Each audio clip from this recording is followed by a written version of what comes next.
This is Sridhar Gadari, senior journalist, managing editor, media news. FTCCI అధ్యక్షులు రవికుమార్ గారిని కలవబోతున్నాము.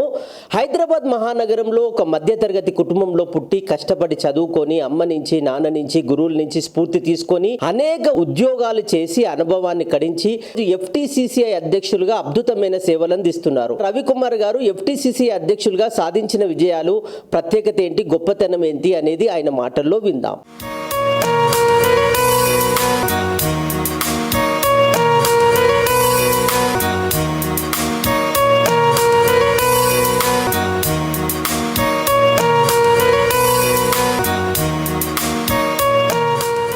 నా పేరు రవికుమార్ అండి. నేను జీటాటెక్ టెక్నాలజీస్ ప్రైవేట్ లిమిటెడ్ అని డిఫెన్స్ కంపెనీలో ఎగ్జిక్యూటివ్ డైరెక్టర్ అండి. ఇప్పుడు నేను ఈ FTCC, federation of Telangana chamber of commerce and industry అని చెప్పి దానికి నేను ప్రెసిడెంట్ అండి. నేను పుట్టింది హైదరాబాదేనండి. మా నాన్నగారి పేరు శివస్వామి శాస్త్రి, అమ్మ పేరు మంజువాణి అండి. నాన్నగారు సెంట్రల్ గవర్నమెంట్ లో పనిచేశారండి. డైరెక్టరేట్ ఆఫ్ ఆయిల్ సీడ్స్ అని, తెల్హన్ భవన్ అని తిరుపతి దేవస్థానం లిబర్టీ థియేటర్ దగ్గర ఉండేది.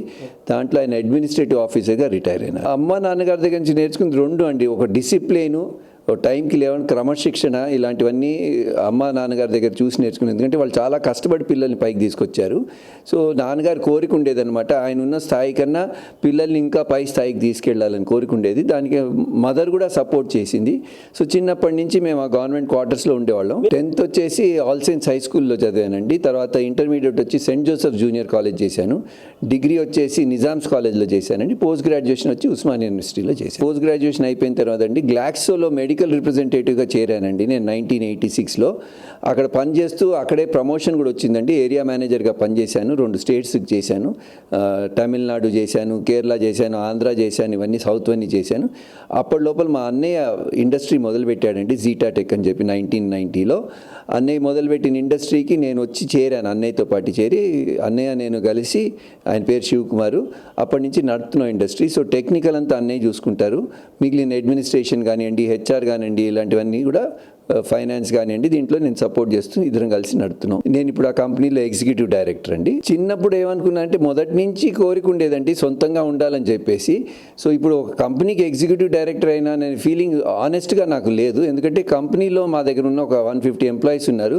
అందరినీ ఈక్వల్గా చూస్తాను. అండ్ మాకు మా నాన్నగారు ఇచ్చిన కల్చర్ ఏంటంటే అండి, ఆఫీస్లో ప్రతి వాళ్ళు ఒకటే, అందరూ ఎంప్లాయీస్. నేను కూడా ఆఫీస్లో ఒక ఎంప్లాయీ. ఎవరి పని ఎవరి లెవెల్లో వాళ్ళు చేస్తున్నారు, వెళ్తున్నారు. అండ్ రోజు దేవుడి దండం పెట్టుకుంటుంటాను. మా ఆఫీస్లో 3rd ఫ్లోర్లో నా రూమ్ ఉంటుందండి. పైకి వెళ్ళేటప్పుడు కింద నుంచి వాళ్ళు కష్టపడి పని చేస్తున్నారు కాబట్టి నేను పైన కూర్చోగలుగుతున్నాను. వాళ్ళు చేయలేకపోతే నేను ఎక్కడ ఉంటాను. సో ఆ ఉద్దేశంతో ఒక ఫ్యామిలీ ఎన్వైర్న్మెంట్లో చేస్తాం. ఏనాడు కూడా అంటే ఇండస్ట్రీకి ఈ స్థాయికి వస్తుందని చిన్నప్పుడు నేను అనుకోలేదు. దేవుడి దయ వలన కష్టపడ్డాం, వచ్చింది. ఎందుకు వచ్చిందంటే అందరూ ఎంప్లాయీస్ సపోర్ట్ చేశారు కాబట్టి, ఒక ఫ్యామిలీగా టీం వర్క్గా పనిచేశారు కాబట్టి ఆ స్థాయికి వచ్చాం. అండ్ ఇవాళ కూడా అలానే మెయింటైన్ చేస్తాం అనమాట. ఫ్యాక్టరీలో ఏ ఎంప్లాయీకి ఎన్నడూ అలాంటి ఫీలింగ్ మేము ఇవ్వము కూడా ఫ్యూచర్లో. మా ఆవిడ వచ్చేసి అరుణ రవికుమార్ అండి. తను కూడా జర్నలిస్ట్ బేసిక్గా. తను ఈటీవీకి పనిచేసిందండి. తర్వాత న్యూస్ టైం కొన్నాళ్ళు చేసింది. తర్వాత CNN, IBN కూడా కొన్నాళ్ళు చేసిందండి. అండ్ ఇప్పుడు ఆవిడ she is the first women journalist actually in combined state Andhra Pradesh అనమాట. పొలిటికల్ జర్నలిస్ట్గా చేసేది ఈనాడులో, ఈటీవీలో. తర్వాత తను సొంతంగా ఇప్పుడు she is a blog writer and she is basically a writer and also she makes lot of corporate films అనమాట. ఈ మధ్య కాలంలో తను కూడా సమాజం కోసం అని చెప్పేసి ఈ మల్టీమీడియా స్కామ్స్ ఏవైతే ఉన్నాయో, స్పాన్జీ స్కీమ్స్లో, దాని సందర్భంగా చాలా అనేక పుస్తకాలు రాశారండి. Which is widely spread because she wants to help the సొసైటీకి హెల్ప్ చేయాలని చెప్పి మరోడోస్ ఆఫ్ హోప్ అని ఒక బుక్ తీసుకొచ్చారండి. అది ఆల్మోస్ట్ 13 స్టేట్లలో లాంచ్ చేసాం. వేర్ ఐ వాజ్ అని ఒక మీడియా ఎక్స్పీరియన్సెస్ కూడా తీసుకొచ్చారు. సో ఇలాంటి పుస్తకాలు కూడా రాసుకుంటూ, బ్లాగ్స్ రాసుకుంటూ షీఈస్ హెల్పింగ్. అదర్వైజ్ బేసికలీ తను జర్నలిస్ట్ అండి, పొలిటికల్ జర్నలిజంలో. పిల్లలు నాకు ఇద్దరండి, వాళ్ళు కూడా బిజినెస్. అక్షయ్ పెద్దవాడి పేరండి, రెండోవాడి పేరు అజయ్ అండి. అలాగే మా బ్రదర్ పిల్లలు కూడా వస్తారు, మా సిస్టర్ పిల్లలు కూడా ఇప్పుడు ఫ్యాక్టరీకి వచ్చారు. వాళ్ళు కూడా ఫ్యాక్టరీలో డైరెక్టర్లు. సో ఫ్యాక్టరీని వాళ్ళు టేక్ ఓవర్ చేస్తున్నారు స్లోగా. మేము పని చేస్తున్నాం, బట్ ఈవెన్చువల్లీ పిల్లలకి అందజేసేస్తాం. ఇంకా ఏదో చేయాలని తపన ఉంటుందండి.